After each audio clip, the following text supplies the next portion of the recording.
Bonjour et bienvenue sur Tesla de France, c'est Rio. Aujourd'hui, je vais vous présenter un PC portable MSI, c'est le GS40. C'est un des rares ordinateurs portables ultra portables et donc ultra nomade, léger et fin, à avoir autant de puissance et à pouvoir du coup jouer à des jeux vidéo tout en se déplaçant très souvent. Donc ce MSI, donc c'est le GS40 6QE 014 FR, donc il est disponible à 1500 euros, les prix commencent à partir de 1200 euros. Donc là on va voir ce que nous propose cet ultra portable ultra puissant.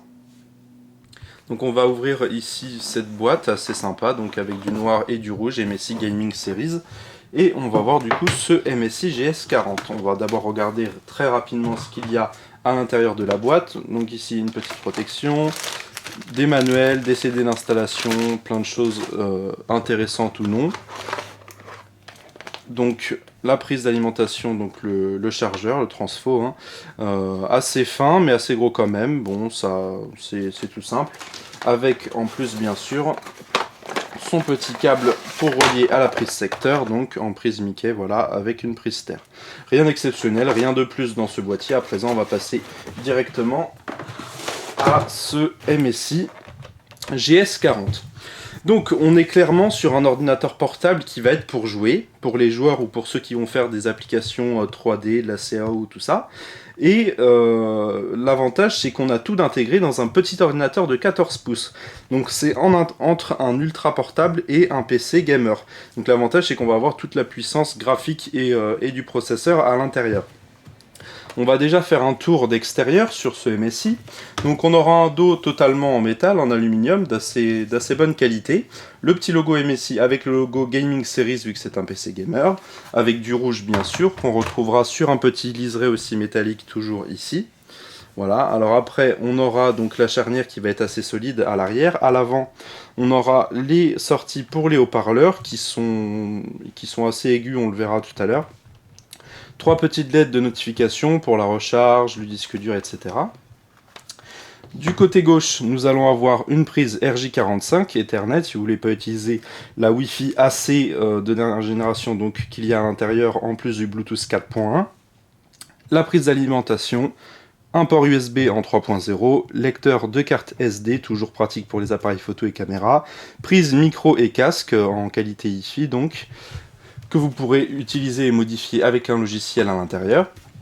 De l'autre côté, on retrouve un USB type C, donc 3.1, et un deuxième port USB 3.0. Donc il n'y aura que deux ports USB plus cet USB type C, mais vu qu'il y aura de plus en plus de produits en USB type C, ça peut rester correct, mais bien sûr il ne faudrait pas moins de ports USB, parce que là on est vraiment sur le minimum. Pour l'affichage vidéo, on aura de l'HDMI ici, et on aura à l'arrière une prise DisplayPort que l'on trouvera ici, donc en mini DisplayPort. On va revoir à l'arrière ici des petites ouvertures pour la sortie donc d'air chaud. On va avoir ici donc des grilles rouges et donc il y en aura une pour le processeur et une pour la carte graphique directement. On retrouvera de ce côté-ci d'ailleurs une petite ouverture pour faire passer l'air et un antivol ici, bon un emplacement pour l'antivol mais ça c'est pas très important. À présent on va regarder le dessous avec donc des petits logos HDMI, GeForce GTX, les petits logos du constructeur, etc. Avec ici donc une grande ouverture d'air donc pour faire passer l'air directement pour que ça se ventile et que l'air ressorte à l'arrière. Donc on aura aussi des petites grilles rouges au niveau des deux ventilateurs qui se trouveront ici et ici. Voilà, c'est à peu près tout au niveau de l'arrière de cet ordinateur que nous allons maintenant ouvrir. Donc vous voyez, moi j'ai souvent les mains moites, donc quand on met ses mains sur du métal comme ça, on a tendance à voir les traces de doigts. Ça reste correct, il y a des matériaux qui sont pires, mais on les voit quand même. Donc à l'intérieur, ça ressemble à la plupart des MSI qu'on teste. Donc on a un clavier ici en premier, un clavier rétro-éclairé, en rouge uniquement, toujours signé SteelSeries, comme d'habitude chez MSI, avec un son signé d'Inaudio, mais est-ce qu'il est digne d'être d'Inaudio? On le verra. Donc pas de pavé numérique bien sûr, vu que c'est un écran en 14 pouces. On aura un grand touchpad qui est assez joli avec un petit bord, un petit liseré rouge ici qui est assez sympa. Donc le pad avec des boutons qui sont intégrés, moi j'aime pas trop, mais bon si vous jouez, vous avez votre souris, vous la branchez et puis votre souris USB ou sans fil, et puis ça fera vraiment plus l'affaire, surtout pour jouer. Ce clavier est très agréable, il fait pas trop de bruit. On aura sur le côté un petit bouton triangulaire qui est assez sympa pour le démarrer directement. Donc on va d'ailleurs en profiter pour le démarrer, donc avec un tout petit point rouge au-dessus. Donc vous voyez, cette surface-là est totalement en métal, légèrement recoudée ici pour laisser passer le clavier. Donc il touchera directement à l'écran quand il sera refermé. On va passer à la partie supérieure qui vient de s'allumer, donc avec cet écran de 14 pouces en 1920 par 1080, donc c'est du Full HD en technologie à LED et mat, donc anti-reflet. L'avantage, c'est que si vous jouez avec un reflet d'une fenêtre ou quoi que ce soit pas loin, ou de la lumière, vous ne serez pas gêné, vous verrez toujours aussi bien l'écran qui est très lumineux et qui offre des belles couleurs, donc il est déjà bien pré-réglé de base. Au-dessus on retrouvera une caméra HD avec deux petits micros donc pour avoir de la stéréo. Donc on verra que l'écran est vraiment très fin. Il est très fin, voilà, il semblerait assez léger tout ça, mais les charnières sont quand même assez solides a priori, ça devrait tenir un bon bout de temps. De toute façon, cet ordinateur déjà est garanti 2 ans. On retrouvera en dessous le gros logo MSI, tout simple, hein, en gris métallisé. Le contour de l'écran comparé au reste de l'ordinateur ne sera lui pas en métal, il sera en plastique mat, en plastique noir de qualité. Les bords sont pas énormes non plus, ça reste très correct, surtout pour du 14 pouces. Donc à présent, on va voir au niveau des caractéristiques techniques de cet ordinateur, qu'est-ce qu'il a dans le ventre directement, avec ses composants. Donc on aura un Core i7 de dernière génération que nous allons voir dès maintenant, avec le petit logiciel CPU-Z en version MSI Gaming, on en a profité. Donc on est sur un Core i7 de 6ème génération, un 6700 HQ, donc 4 cœurs, 8 threads en tout, qui sera donc épaulé de 6 méga cache. La carte mère, donc c'est bien sûr une carte mère MSI. Donc sur cette version à 1500 €, on a 8 Go de RAM. Là, on a 16 Go de RAM sur celui-là, donc ça doit être à peu près une centaine d'euros en plus. Sachant que cette version-là, elle est fournie sans Windows à 1500 €, parce que c'est une version quand même assez haut de gamme. Donc ce sera en FreeOS, pardon. Donc si vous voulez rajouter Windows, vous pouvez l'installer, ou Linux, enfin vous faites comme vous voulez. Et il y aura aussi bien sûr des versions qui seront disponibles avec Windows. Qu'est-ce qu'il y a de plus au niveau de la carte graphique? Donc il y a le chip graphique du processeur, le HD graphique 530, et la carte graphique qui n'est autre qu'une Nvidia GeForce GTX 970M. Et oui, ils ont mis une grosse carte graphique dans un petit PC comme ça, et c'est assez impressionnant, sachant que je pense qu'ils vont mettre à jour cette carte graphique avec les nouvelles cartes graphiques dernière génération qui vont arriver de chez Nvidia, hein, les nouvelles GeForce GTX. On vous en dit pas plus, on verra ça en même temps que vous dans pas longtemps, je l'espère.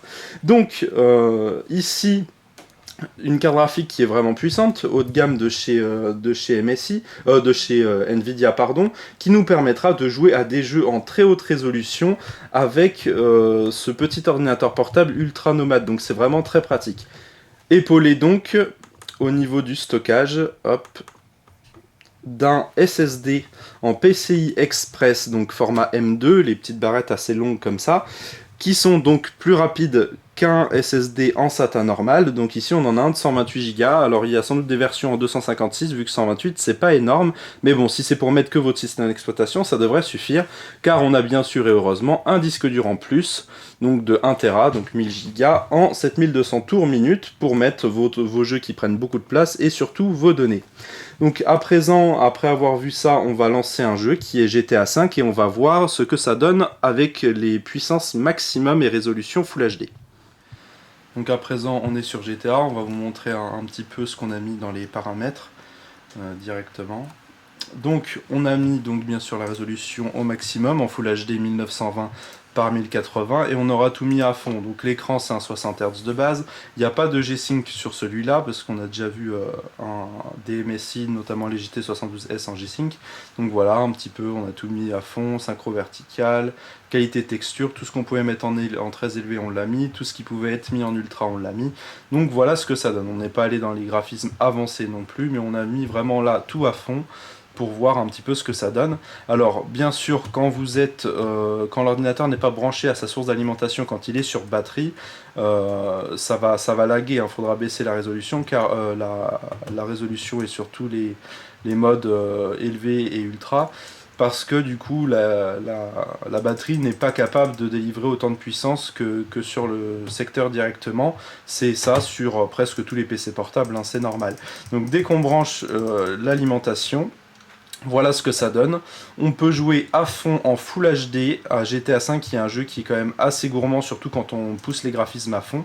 Et on peut y jouer sans que ça lag, sans aucun problème, donc c'est assez impressionnant, sans avoir de dock externe comme d'autres MSI ou Alienware.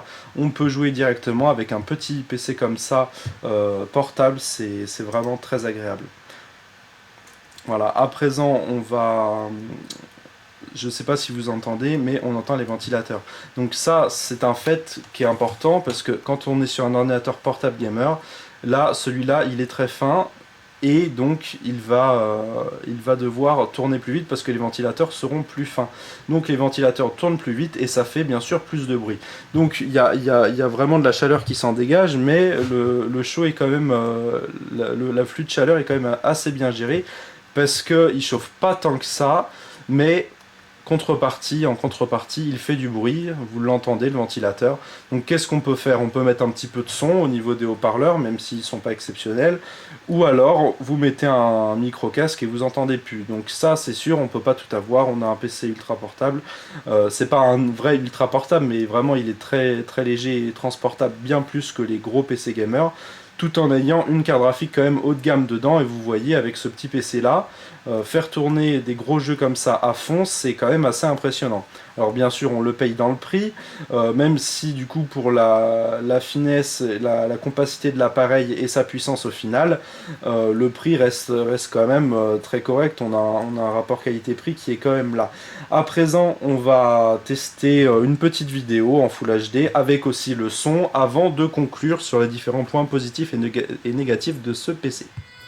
Donc là on a mis une petite vidéo en Full HD, on entend un petit peu la musique de la vidéo, donc c'est pour vous parler de l'écran et du son. On va commencer par le son, donc les deux petits haut-parleurs qui vont être en dessous du PC. Le son est pas très puissant, et au volume maximum, ça manque cruellement de basse, ça c'est sûr. On a des aigus aussi assez stridents quand même, ça manque cruellement de basse et même un peu de médium. Donc on est sur des haut-parleurs qui vont plus dépanner qu'autre chose. Pour regarder des films, ça va rester correct, mais si vraiment vous voulez écouter de la musique ou être à fond dans l'action dans vos jeux vidéo, autant mettre un bon système audio à côté, ou alors si vous êtes en déplacement, vous mettez un bon micro-casque, un casque gamer. Vous pouvez d'ailleurs en regarder plusieurs, on a fait des tests sur notre chaîne YouTube. Ce sera toujours mieux, et ça aidera aussi, en plus si vous mettez un casque, de ne pas entendre les ventilateurs si vous jouez à des gros jeux à fond. Au niveau de l'écran, par contre, en revanche, il y a rien à redire, les couleurs sont nickel, il est bien réglé de base, on a une bonne luminosité, l'écran en plus qui est mat fait que on n'aura aucun problème au niveau de l'affichage en anti-reflet. Il est aussi IPS, donc l'angle de vue est vraiment très bon.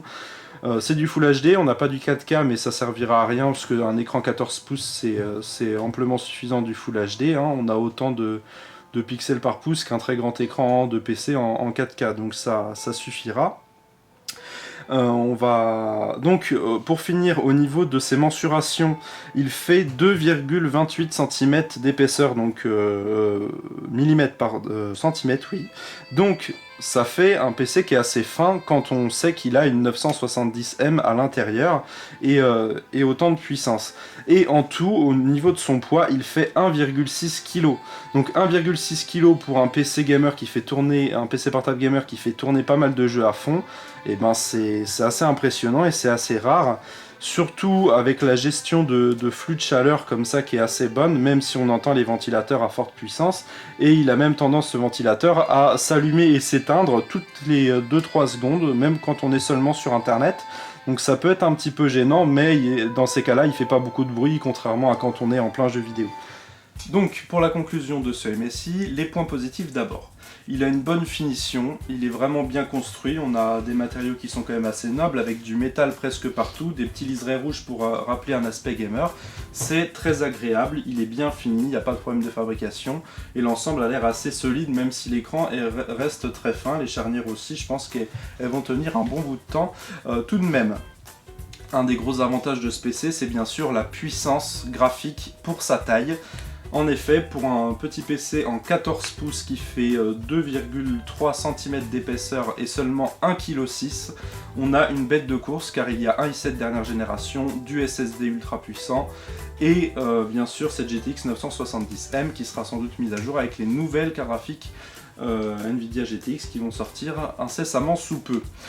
Autrement, donc l'autonomie aussi, j'en ai pas trop parlé, mais elle est vraiment très correcte, à part si bien sûr vous jouez en jeu, où là ça baissera à moins de 2 heures bien sûr, mais de toute façon on vous conseille vivement pour jouer, à part si c'est des petits jeux qui ne demandent pas beaucoup de ressources, de connecter l'alimentation pour jouer, parce que l'avantage de ce PC, vous l'aurez compris, avec la puissance qu'il a, c'est quand même de jouer à des gros jeux vidéo avec.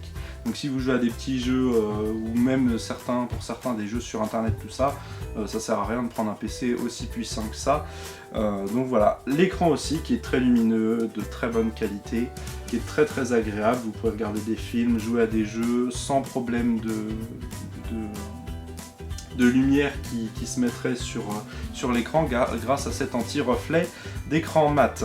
Donc le refroidissement aussi qui est assez performant, même si on a bien sûr en contrepartie un petit peu de bruit, surtout quand on joue à des jeux vidéo directement. Le clavier qui est très agréable, SteelSeries comme d'habitude, ça il n'y a aucun problème. Dans les points négatifs, on retrouvera en premier le bruit des ventilateurs qui, même quand on est sur le bureau ou sur internet, des fois s'allume un petit peu et se rééteint. Donc ça peut gêner parce que du coup des fois ça fait un petit peu de bruit, pas beaucoup, mais bon ça s'allume, ça se rééteint, on sait pas trop ce qu'il fait. Ça se régule automatiquement, mais du coup des fois il s'allume et puis on n'en aurait pas forcément besoin. Autrement, il ne chauffe pas tant que ça, donc au final les ventilateurs font bien leur travail, ils s'autorégulent automatiquement, ils font du bruit quand vous êtes en plein jeu, mais bon au moins ça se ventile bien, c'est déjà ça. Et le deuxième point négatif de ce PC, c'est au niveau du son qui est effectivement pas exceptionnel. La puissance reste correcte, même si on pouvait avoir mieux, et surtout que ça manque cruellement de basse, on reste vraiment sur un son assez aigu, donc voilà, on aurait peut-être préféré avoir un son un peu meilleur, surtout qu'il est censé être signé Dynaudio, et que Dynaudio normalement il fait des très bons produits sur les MSI plus gros et plus épais bien sûr. On a la possibilité de mettre des haut-parleurs bien plus gros et de meilleure qualité qui sont là vraiment assez impressionnants et de très bonne qualité avec beaucoup de basses. Donc voilà, et puis il restera ce trackpad qui est vraiment, il est très sympa, très correct, mais bon c'est sûr que quand vous jouez à des jeux vidéo, avoir les boutons qui sont intégrés sur le pad tactile, c'est peut-être pas le top. C'est pour ça qu'il sera bien de mettre une souris, filaire ou sans fil, quand vous vous déplacez avec ce PC portable. Donc pour conclure, vous pouvez avoir une version en i5 à 1200 € qui aura quand même cette GTX 970. Donc à 1200 € c'est une très bonne affaire. Si vous voulez prendre la version en i7, ce sera plus à 1500 €. Il y a en plus quand même un SSD pour 1200 €, donc faites, ça peut être vraiment une bonne affaire, surtout si vous vous déplacez beaucoup chez des amis ou si vous êtes un bon gamer, tout ça, et que vous ne voulez pas vous trimballer avec un PC qui fait 3-4 kg. 1,6 kg pour celui-ci, c'est vraiment un très bon point. Donc si vous vous déplacez beaucoup, que vous jouez beaucoup et que vous faites plein de choses sur votre ordinateur, on vous le conseille vivement. Si vous avez aimé cette vidéo, vous pouvez mettre un petit like sur la vidéo, sur notre Facebook, nous suivre sur Twitter et vous abonner bien sûr. A bientôt pour de prochains tests vidéo sur Tesla en France.